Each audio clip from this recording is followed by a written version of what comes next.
Отқан желіде елге танымал блогер Жұлдыз Жауынбаева медиа саласындағы біраз азаматтарды түн ұйқысынан айырған шығар. Тиктоктағы тікелей эфирде танымал кісілермен арада болған сұмдық жағдайлар туралы ашық айтып әлеуметтік желіні шулатып жатыр. Көрдің бе сол эфирді? Шынымен де Жузидің санасына іліккен танымал тұлғалардың қазір мазасы қашқан көрінеді. Себебі блогер өте ауыр айыптаулар айтып жатыр. Сөзіне сенетін болсақ, ол елімізге белгілі бірқатар өнер адамдарымен бірге ішімдік ішкен, жыныстық қатынасқа да болған деседі. Бұл тізімде жақында ғана Парасат орденін алған Музарт тобының мүшесі Мейрамбек Беспаев пен әнші Ғазизхан Шекербеков те бар көрінеді. Мұнан бөлек Жұлдыз Қайрат Нұртастың інісі Заңғармен де байланысы барын мойындапты.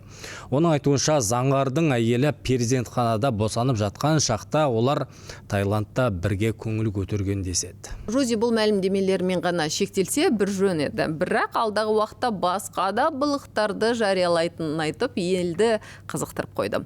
Алайда халықты тек бұл ақпараттар ғана емес, блогердің күйі қатты алаңдатты. Эфир бойы ағыл-тегіл жылап, бала күнде өз әкесінен ұзақ жылдар бойы жыныстық сипаттағы қорлық көріп келгенін айтты.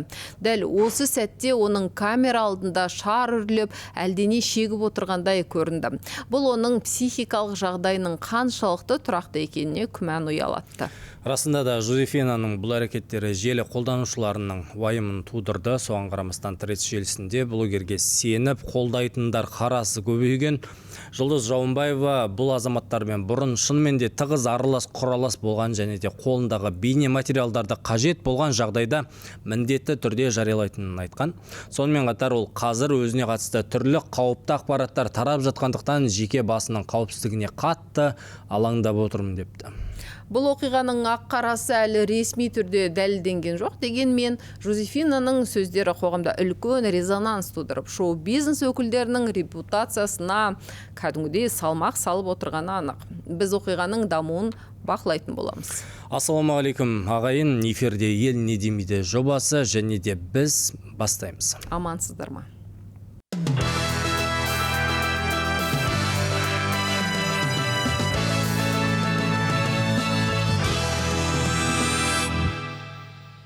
Зәулім сарайлар, қымбат көліктер мен миллиардтаған қаражат.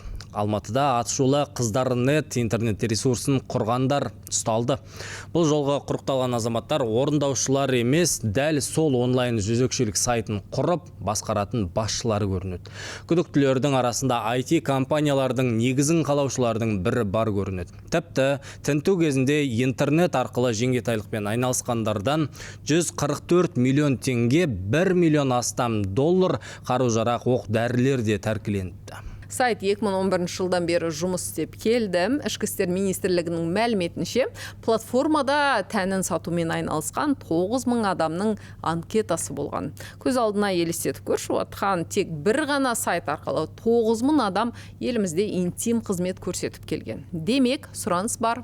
Онлайн платформадан ай сайын 500 миллион теңге табыс түскеніне қарағанда, шынымен солай. Платформада интимдік қызмет көрсетуге арналған шамамен 9000 анкета орналастырылған. Олардың 500-ден астамы дәстүрлі емес сексуалдық бағдардағы адамдар мен трансвеститтердің анкеталары болған. Мұндай қызметтер жұқпалы аурулардың таралу қаупін арттыратын факторлардың бірі болып табылады. Ал сайт арқылы тәнін саудалаған қыздарға қатысты іс қозғалама, ол жағы енді белгісіз. Айта кетейік, Қазақстанда интимді қызметке заңмен тыйым салынған, тіпті заңмен рұқсат беру керек дегенде бастама көтергендер бар. Сотқа дейінгі тергеп тексеру жұмыстары жүріп жатыр екен қазір. Ал жезөкше қыздарға жаңағы тәнін сатқан қыздарға қатысты іс қозғалама, жоқ па, оны көрер жатармыз. Мақсатты мені отбасымнан, балаларымнан айыру болды. Сондықтан қылмысты ақылмен емес, жүрекпен жасадым. Атырауда бүкіл елді дүр сілкіндірген Жангелдин ауылындағы сұмдық қылмыстың мән-жайы белгілі болды. Бір үйдің 4 адамын аяусыз қырып салған Сұлтан Сәрсемәлиев сотта жауап беріп, жасаған ісіне титтейде өкінбейтінін мәлімдеді. Жазықсыз адамдарды өлтірдім деп ойламаймын, жылдар бойы жиналған ашуымды шығардым деген айыпталушының сөздері жұрттың жағасын ұстатты. Бұл жолғы сот отырысында заттай дәлелдемелер көрсетіліп, қылмыстың қаншалықты суыққандылықпен жасалған барлығымыз көрдік. Сот залына марқұмдардың киім-кешектері, үйдің кілттері мен смартфондары әкелініпті.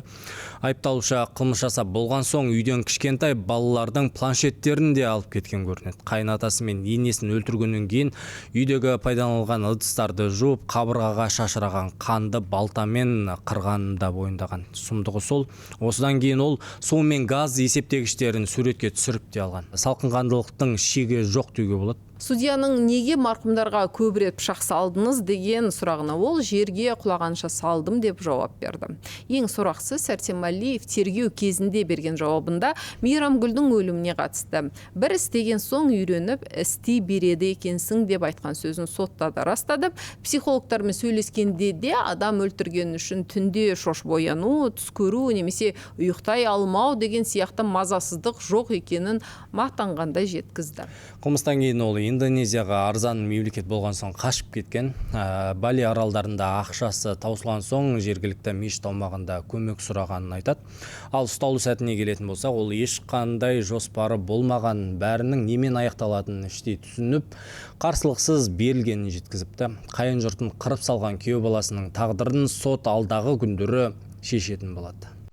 Олардың қанша не істесем де олардың мінез-құлықтарын түсіндіре алмаймын.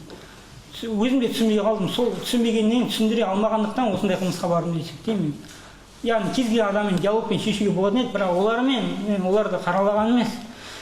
Түсіндіре алмай ішкі жан айқайымды солай қатыгездік кетпен шығардым деп ойлаймын. Италияда қазақстандық студент жұмбақ жағдайда көз жұмды. Нұрдәулет Машариповтың денесі елдің оңтүстігіндегі Бриатика қаласы маңында жағалаудағы жартастар арасынан табылған. Болжам бойынша жас жігіт абайсызда суға батып кеткен болуы мүмкін. Марқұмның достарының айтуынша Нұрдәулет Орал қаласындағы Назарбаев зияткерлік мектебінің түлегі.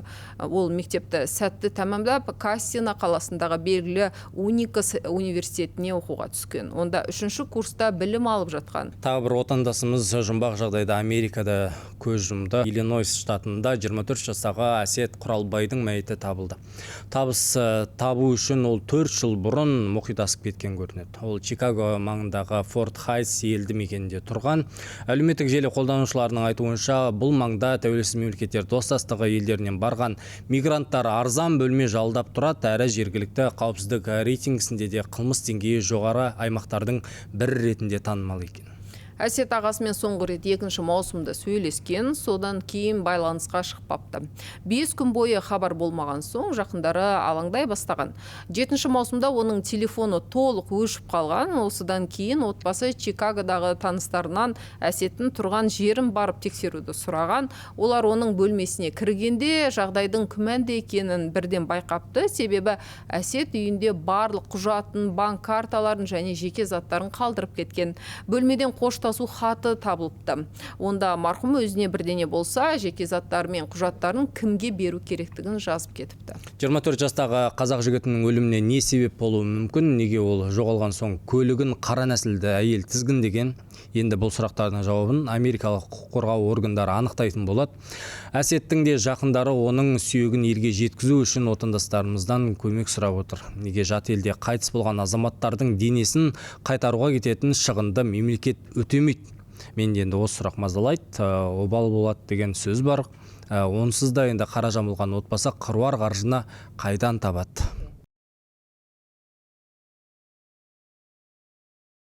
Отқан жақында ғана Аманаттың әділетпен біріккенін хабарлаған едік. Сөйтсек, ескі билік партиясындағы депутаттар жаңадан құрылған партияға өтуге қазірдің өзінде білек сыбана кірісіп кетіпті. Тіпті солай қарай жалтақтай бастағандар да бар.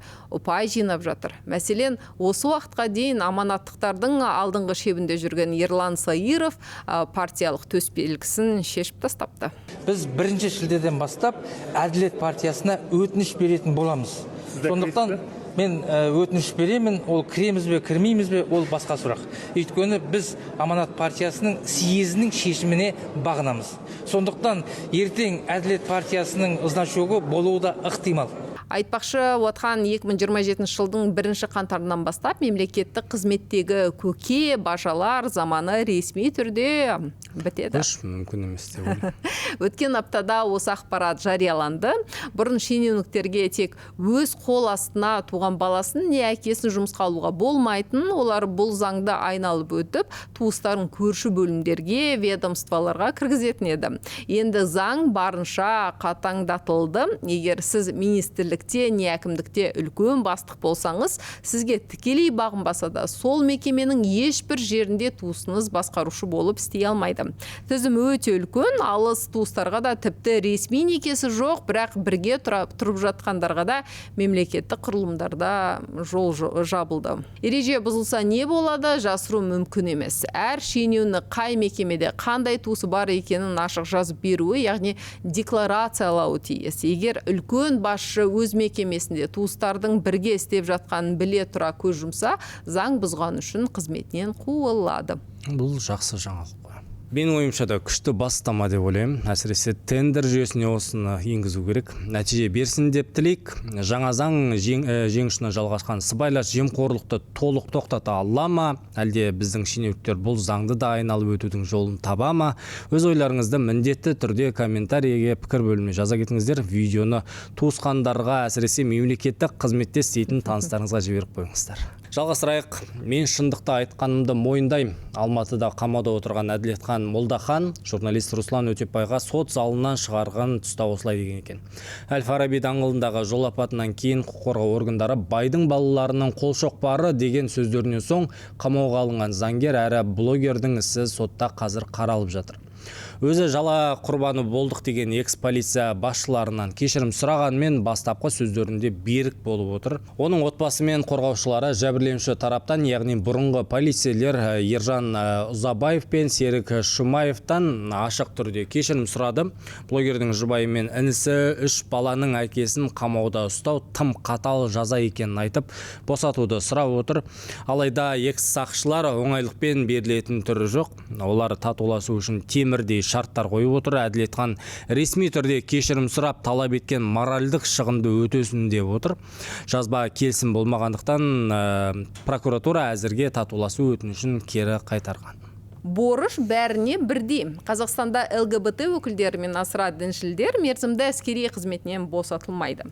Қорғаныс министрлігіндегілер әскерге келген әрбір жас сарбаз әскери бөлімнің белгіленген тәртіп бойынша қызмет етеді деп бұл мәселеге нүкте қойды. Қиын болатын болды, бір жыныстыларға. Такого в законе у нас нету. Положения. Ну, таких случаев еще не было. Это, во-первых. Во-вторых, я думаю, что у нас по гендерной политике и так далее, вот это вот ЛГБТ и так далее, у нас по закону запрет в государстве, да? Айза, бүгін медицина қызметкерлерінің кәсіби мерекесі, төл мерекесі. Бұл өзге жанның өмірі үшін өз уақытымен де, денсаулығымен де санаспай түн баласы көз ілмейтін шипагерлердің төл мерекесі. Дұрыс айтасың. Бүгінде Қазақстанның денсаулық сақтау саласында 270 мыңнан астам адам еңбек етеді. Олардың 80 мыңға жуығы дәрігер және 180 мыңнан астамы орта буын медицина қызметкері. Ақ халатты абзал жандар күн сайын миллиондаған отандасымыздың өміріне араша түсіп, үміт отын жағады. Мереке қарсаңында президент Тоқаев пен денсаулық сақтау саласының министрі сала мамандарын ұлықтап марапаттады. Дәрігерлер, мейірбикелер, жедел құтқару қызметкерлері, санавиациядағы ақ халаттылар барлығы қанша мақтап мадақтасақ та оларға аздық етеді. Себебі балтырымыз сыздаса күніміз осы мамандарға қарап қалатын жасырын емес, құдайымыздай болады бір сөзбен. Алайда мерекелік лебіздер мен гүл шоқтарының артында жылдар бойы қордаланған шешімін таппаған күрделі мәселелер мен ақ халаттылардың жан айқайы жатыр. Денсаулық сақтау саласындағы ең үлкен проблема кадр жетіспеушілігі. Елімізде мыңдаған дәрігер мен мейіргерлер тапшы. Әсіресе ауылдық жерлерде, аудандық ауруханаларда анестезиолог, реаниматолог, неонатолог сияқты медиктер жоқ. Сол себептен өлім жітім тыйылар емес. Рас айтып отырсың. Салдарынан бір дәрігердің 2-3 адамның жүктемесін мойнына алып, тәулік бойы кезекшілікте тұруы қалыпты жағдайға айналып бара жатыр. Соңғы жылдары дәрігерлердің жалақысын көтеру бағытында реформалар жасалғанымен бұл мәселе әлі де толық шешілгенін тапқан жоқ. Әсіресе орта және кіші буын медицина қызметкерлері, мейіргерлер, санитарлар және де жас мамандардың айлығы нарықтағы қымбатшылықпен мүлдем үйлеспейді. Былтыр жедел жәрдем қызметкері Ұлдана Мырзуан жұмыс барысында қаза болғанда, оның әріптестері саладағы біраз былықтың бетін ашқан еді. Маған берген сұхбатында бір дәрігер кезекшіліктен кейін такси жүргізушісі болып, қосымша табыс табуға мәжбүр екенін айтқаны жүрегіме қатты батқан еді. Медицина саласындағы проблемалар тек қаржымен ғана шектелмейді. Бүгінгі таңда дәрігер мәртебесінің төмендеуі үлкен қауіпке айналды. Есіңде болса, былтыр Қарағандыдағы жедел жәрдем жүргізушісі Төреғали Берікқалиұлының соққыға жығылуы, Талғар аудандық ауруханасында дәрігер мен медбауырдың соққыға жығылуы, Алматыдағы жедел жәрдем фельдшеріне шабуыл, Шымкенттегі емханадағы дәрігерге жасалған қастандық. Батыста әйелін қызғанған күйеуі дәрігерді өлтіріп тастағаны да есімізде. Бұл менің есіме түскен бірнеше ғана оқиға, түспегені журналистердің назарына ілікпегені қанша. Осы оқиғалардан кейін Қазақстан заңнамасына маңызды өзгерістер енді. Дәрігерлер мен жедел жәрдем қызметкерлеріне қызметтік міндетін атқару кезінде шабуыл жасау, денсаулығына зиян келтіру бұзақылық емес, қауіпті қылмыс ретінде бағаланады және тікелей бас бостандығынан айыру жазасына әкеп соғады. Осыны біле жүрейік. Осы бір айтулы мерекеде біз олардың қажырлы еңбегіне тағзым ете отырып, жүйедегі мәселелер жайлы арнайы марапат алған Ақтөбе облысынан келіп отырған ақ халатты Абзалжан Мейрамгүл Базарбаеваны арнайы шақыртып алдық. Қош келдіңіз, амансыз ба? Мереке құтты болсын. Қанша жыл еңбек өтіліңіз осы салада? 39,5 жыл. 40 жыл. 40 жыл. 40 жылда қанша нәрестенің тууына үлес қостыңыз? Енді орта есеппен 72 мыңдай бала дүниеге келген екен. Орта есеппен есептегенде. Бұл ғажайып сәт қой, ең алғаш болып, бірінші болып сіз ұстайсыз ғой, баланы. Мамасынан бірінші біз көреміз ғой баланы. Сіз енді осы күнге дейін және айтып отырмыз, Димаш Құдайбергеннің кіндігін кескем сіз деп жатырмыз. 90 жылдан енді 40 жылда өзгерді ме бізде медицина саласы? Өзгерді. Қаншалықты өзгерді? Көп өзгеріс болды. Енді мен енді 87 жылдан бастап енді жұмысымды бастадым ғой. 84 жылы Ақтөбе медицина училищесіне түсіп, 87 жылы аяқтап, 87 жылдан бастап осы салада қызмет етемін. Ол кездері енді қауіпсіз ана. Ол кезде ол болған жоқ, біз аналардың қасында ешкім болған жоқ. Ал қазір өте жақсы. Аналар тұрады қасында, жолдастары тұрады. Үлкен қолдау көрсетеді. Енді о заманда өлім жытым, жаңағы түрлі асқынулар көп болды ма, әлде қазір көп па? Сол кезде болды. Ал қазір енді аналар дайындалады, жақсылап мамандарға қаралып барып, жоспарлы түрде баланы босануды жоспарлайды. Бірақ үлкендер айтады ғой, қазіргі жастар әлсіз деп. Біздің кезде біз пытырлап туып тастайтын. Енді ол кезде енді бәрі шынымен де енді денсаулыққа да байланысты. Денсаулыққа да байланысты. Енді ол кезде құнарлы болды ғой. Тамақта бәрі де енді экология таза. Әйелдер қара жұмыс істейді. А қазір енді өзіміздің заманымызға сай, енді ол кезде кірді қолмен жуылды. Қазір енді машинка, бәрі машинка ғой енді бәрі. Көп енді қара жұмыс жоқ қазір әйелдерге. Сондықтан да айтатын шығар. Әлсіз деп. Жалпы қалай марапат алатыныңызды естідіңіз, қандай сезімде болдыңыз? 17 күні звондады осы жақтан. Сіз 200 адамның ішінен лучший акушерка атағына ие болдыңыз, құтты болсын. Сол 18 күні осы жаққа онда келіп болуыңыз керек деп. Әрине ол сөзбен айтып жеткісіз. Енді ойлайсың ғой, енді 40 жыл жұмыс істеп, еңбек етіп, қаншама ұйқысыз түндер мысалы, қаншама уайым. Ол ана баласын дүниеге келтірген ол өз алдына, одан кейін оны құшақтап шығып кеткен перзентхананы, оның өз алдына бір бақыт. ол босанғаннан кейін уайымдеп жүресің, қалай болды екен, жақсы бол, мысалы бөпесін еміз алып жатыр ма екен, қандай күйде екен, бәрі ішіңде жүреді ол адам, ойлап жүресің. Сосын енді выписка болып бөпесін құшақтап шығып бара жатқанда көріп қаламыз, Аллаға шүкір дейміз, Аллаға шүкір бөпесін алып шығып бара жатыр екен деп қуанып, сондай сәттер енді әрине ол. Мына бір қызықты айтайыншы, мен 3 рет роддомда болдым, дәрігерлерімнің түрі де есімдері де есімде жоқ, бірақ акушерлерді жаттап алдым. Себебі біз мысалы ана родзалға келген кезде 24-те біз қасында жүреміз. Бізбен тікелей байланысқа акушер шығады. Сол пока баласын босанып, қолына алып, 2 сағат родзалда жатып, соның толғағымен бірге біз толғатамыз ғой. Бірге жыласа жылаймыз, күлсе күлеміз. Қалай болғанда сол ананы аман есен бөпесін қолына алғанша бізді бар жанымыз саламыз ғой. Сосын өз тәжірибемен бөлісейін. Орыс тілді өзге ұлтты акушерлер, олар суық дистанцияны ұстайды, сосын ұрысып тастайды. Айғалама, не жылап тұрсың деп. Қазақ тілді өзінің әпкен сияқты, жаным, аз қалды, шыда, бәрі күшті болып жатыр деп күшті қолдау көрсетеді. Сондықтан родзалға кірмес бұрын Алладан сұрайсың, қазақ апай түсі жақсы адам, жақсы акушер тап болса екен алдымда деп. Димаш Құдайбергеннің кіндігін кескен өзіңіз екенсіз. Енді 94-ші жылы қателеспесем. 24-ші мамыр. 24. Есіңізде ме? Есімде. Айтып беріңіз. Енді мамасы Светлана Айтбаева ханым енді біздің өңірге белгілі әнші, жолдас екеуі кілең концерттерде өлең айтады, түрлі шараларда шығып өлең айтады, білеміз ғой Светлана Айтбаевнан. Келді толғатып роддомға. Мен акушері болдым. Аман есен дүниеге келтірді Димашты. Одан кейін да жалғасып тұрды, екеуміз хабарласып тұратын болдық. Туыла сала Димаштың бірегей дауыс иесі екенін білінген шығар, Соны сұрайын деп. Жылауы қалай болды? Жылауы енді барлық балдарында жылап шығады ғой енді. Ол балдардың жылап шыққаны бізге жақсы ғой, өте жақсы. Жыламай шықса енді ол ауыр жағдайда деген сөз ғой. Енді Светлана Айтбаеваның өзінің дауысы оперный әнші ғой, өзінің дауысының өзі звонкий болды ғой. Мен күлем, Света даусың деген енді Аллаға шүкір екен деймін, осы күледі. Енді оның ойын біз бөлуіміз керек қой.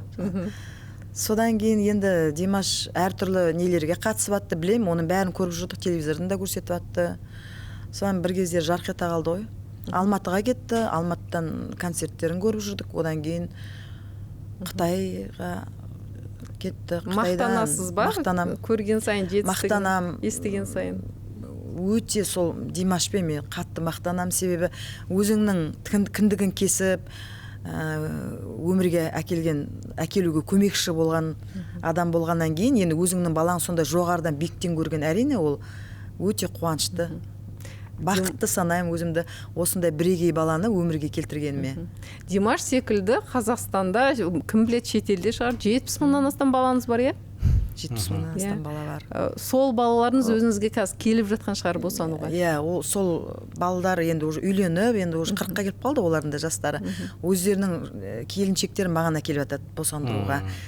Мен айтамын, немерелерімді дүниеге келтіріп жатырмын деп қасымдағы қыздарыма күлем ғой. Енді мен мынадай бір сұрақ қойыңызшы. Енді журналистік қызметте бірнеше осындай бір мәселелерге естілуіне себеп болғанбыз. Көбінесе акушер, гинеколог мамандықтарында діни көзқарастағы адамдар әйелді әйел адам босандырғанын қалайды. Я болмаса қазір еркек акушерлер болмасын деген секілді бастама көтеріп жатады. Сондай мәселелер болды ма? Болып жатса қан құйғызбайды. Сондай кейстер сіздер батыста көп қой әсіресе. Бар ғой, бізде көп. Енді оны біз қалай айтсам екен, түсіндіреміз. Біз айтамыз, бұл ер адам акушер гинеколог врач болғанмен, ол ер адам болғанмен бұл кісі дәрігер. Ол сізге әйел адам ретінде қарамайды, ол дәрігер ретінде қарайды. Сіздің аман есен босануыңызды ойлайтын адамдар бұлар. Сондықтан ер адам кірсін деп айтамыз. Есі келіспеген жағдайда әйел адамды кіргіземіз. бірақ енді түсіндіру бірінші оларға түсіндіруіміз керек қой. Сосын әйелдерде мынандай қорқыныш бар, толғақ мереке күндері ұстап қалмаса деген. Себебі қаншама төтенше жағдайлар болды ғой. Жаңағы корпоративтен кейін дәрігерлер дұрыс қызмет көрсете алмаған салдарынан бір қиындықтар болған. Жоқ, біздің ондай мәселе жоқ. Бізде олай, біз өте өзіміздің жұмысымызға жауапты қараймыз. Себебі біздің ана мен балаға жауап беретін болғаннан кейін ондай бізге ондайға рұқсат жоқ. Бізде рейд жүреді ғой, сол күндері жаңа мереке күндері. Рейд жүрмеген жағдайда да біз олай стол жасап, ондай нетпейміз. Себебі ол қиналып жатқан ананың дауысын естіп отырып, мына жақта мәз болып стол жасап отпайсың, бірге, солармен бірге не болса да. Жаңа жылда бірге қарсы аламыз, қасында отырамыз, жүреміз. Енді мына бір сұрақты өзім үшін қойшы. Сіздер аналарға толғатып жатқан жандарыңыз аши ма? Ашиды. Мен ашиды менің жаным. Аяғын уқалап. Басқалардікі ашымайды. Мен өзіме жауап берейін. Мен өз басым қатты сөйлемеуге тырысам, еркелетуге тырысам. Әрине жинақтайтын жерде жинақтап аламыз, если еркелететін жерде еркелетіп аламыз. Ал мына қазір тренд қой, босанған кезде әкелер қоса кіреді. Кіндігін папалары кеседі. Осы үрдісті қолдайсыз ба? Қолдаймын. Мен өзім ойлаймын, мысалы, ол жолдасы кірсе, ол өте үлкен қолдау болады. Себебі ол сол адамның ұрпағын жалғастырып жатыр ғой. Сол адамның ұрпағын дүниеге келтіріп жатыр. Сондықтан жолдасының қолдауы басқа адамдар қарағанда ол ерекше болады. Мен көріп жүрмін ғой, мысалы, вообще ситуация басқаша болады ғой, жолдастар кірген кезде. Еркелейді, толғақ жеңіл өтеді. Ана жолдасының несін қолдауын сезінеді. Сезінгеннен кейін ол уже өте жеңіл өтеді. Мен көріп жүрмін ғой. Сондықтан мен айтам, негізі жолдастарын кірген жақсы еді деп айтам. Жолдастарын кіргені мен өте жақсы қолдаймын. Азаматтар айтады ғой, осыдан кейін төсекте суып кетуі мүмкін бір-біріне деген. Одан жаңағы болды, енді тума деп демографияға кері әсерін тигізуі мүмкін. Мен олай ойламас едім. Керісінше келіншектерін құшақтап жылап атады. Жылап, бетінен сүйіп, сондай анаған риза боласың ана көрген кезде деген. Прям тылауың дірілдеп кетеді ана папалары балдарының бетіне үңіліп қарап, кімге ұқсаған, маған ұқсайды деп жаңа не істеп атады. Жалпы байқауымызша кейбір жылдарда енді ұл қыз деп бөліп жатамыз ғой. Ұлдар көп туылып жатады. Бір жылдары қыздар көп туылып жатады. Сіздің мына 40 жылдық тәжірибеңізді айтыңызшы. Сондай ма? Бір жылдарға ұлдар көп туылатын жыл, қыздар көп туылатын жыл деген бола ма? Мен ондай кездестірмеппін. Кейде бір сменде күліп атамыз. Мен бүгін кілең ер балдар туылды ғой деп. Бірақ енді салыстырмалы түрінде мына жылда ер бала көп келді дүниеге дегенді ондай. Бірақ қазір мен арнайы репортаж әзірлегем. Қазір ұл балалар мен қыз балалар көрсеткіші теңесті. Себебі жасанды жаңағы түсік жасайды. УЗИда білген бетте қыз екенін. Маған бұны дәрігер айтты. Бұл статистика дәлелденген деп. Енді мынандай сұрақ, біз білеміз, медицина қызметкерлерінің жалақысы төмен екен. Дәл осындай күні жылына бір-ақ рет сіздерді марапаттайтыны көңілдеріңізге тимей ме? Меніңше ақ халаттыларды жыл 12 ай ұлықтау керек. Марапатталады. Ол өзі әр адам өзінің жұмыс өтіліміне байланысты, жұмыс барысында өзін қалай көрсетуіне байланысты марапатталады. Мысалы, төс белгісімен марапатталады, жыл сайын грамотымен марапатталып жатады. Зияндық үшін сіздерге ақша төлене ме қосымша? Акушерлер қанмен жұмыс істейсіздер? Бізге төленеді. Психоэмоционалка деген бар, бізге төленеді. Сонда орта есеппен жалақы қандай? Орташа стажы бар акушердің. Ол 300, 500, 600 мың, миллион ала ма? 300-дің ар жақ, бер жағы. Зейнетке 61 жарым. 61 жарымнан бастап уже бұйырса шығамыз. Шығасыздар. Жақсы. Рахмет сізге. Қазақстан демографиясына үлесіңіз қосып жүріңіздер. Береке құтты болсын. Геннадий Головкин шетелде тағы да қазақ боксының тарихын алтын әріппен қайта жазды. Triple G-дің есімі халықаралық бокс даңқы залына ресми түрде енді. Ол бұл мәртебеге ие болған Қазақстан тарихындағы ең тұңғыш боксшы. ақш-тың Нью-Йорк штатындағы Канастота қаласында өткен дәстүрлі салтанатты жиында ұйымдастырушылар мен америкалық жанкүйерлер отандасымызды қалай құрметтегенін көрген шығарсын.